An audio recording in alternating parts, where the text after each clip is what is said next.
nkulamusinza mukwano gwange bannange weebaleko mawunate tuyiga Oluganda ffenna. Olwaleero tugenda tunuulira ebibala n'omuddo oguliibwa. Gamba ebibala, omuddo oguliibwa. Hello my friend, welcome back. Today we're going to look at fruits and vegetables, both in Luganda and English. Let's start with enanansi. Enanansi, pineapple, eryenvu, banana, grapes, omuzabbibu, avocado, kedo, chili pepper, kamulali,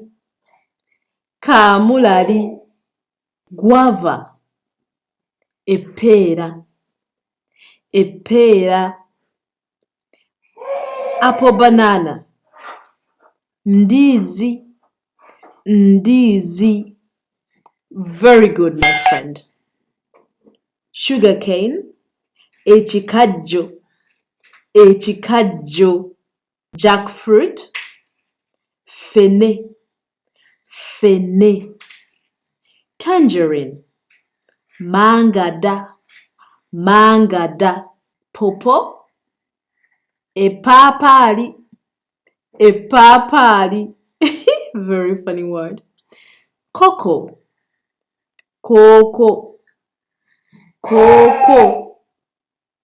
corn, empeke ya kasooli. So my dear friend, don't forget to subscribe, to like and to share.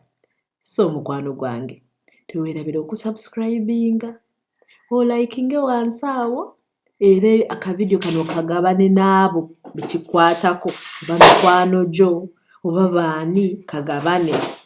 Maize, kasooli, tomato, ennyaanya, lemon, enniimu,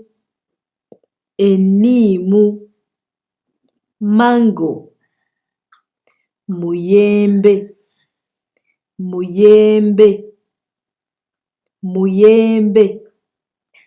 millet, bulo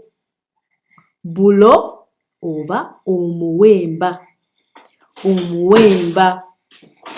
onion, akatungulu, onions, obutungulu, orange, omuchungwa,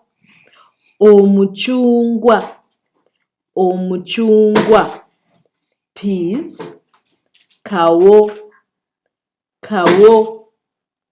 pumpkin, nsujju, weebale nnyo mukwano gwange, kansubire nti onoosubscribinga, wabula ebintu bino si byangu nnyo ate era si byebizibu nnyo, naye osobola okuzaayo ka vidiyo kano n'oddamu n'obiwuliriza paka w'onoobiyiga. Okay, kale.